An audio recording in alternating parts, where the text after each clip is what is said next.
Year 2018, my second son is diagnosed with autism. So that's when I realized na, is it possible for me to work from home?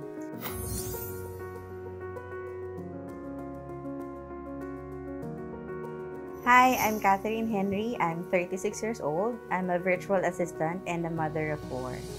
Sa tuwing papasok ako sa work, problem ko is sinong magbabantay, lalo na dun sa son ko na kailangan ng attention. May isang company that they are hiring people who are graduate of medical courses. Thankfully, I passed. Pwede din pala ako mag-work from home. Makasama ko yung anak ko while earning.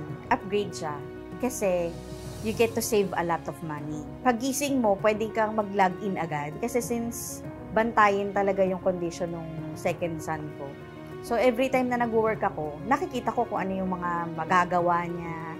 Advantage ang pag-upgrade ko ng PLDT Home Fiber dahil bukod sa nagagamit ko siya sa work, nagagamit din siya ng mga anak ko. Entertainment, ang bonding namin is movie night. Masasabi ko na upgraded ang family life namin mula nung nag-upgrade kami ng PLDT Home Fiber namin kasi kaya namin gawin lahat ng kailangan namin gawin ng buong pamilya ng magkakasama.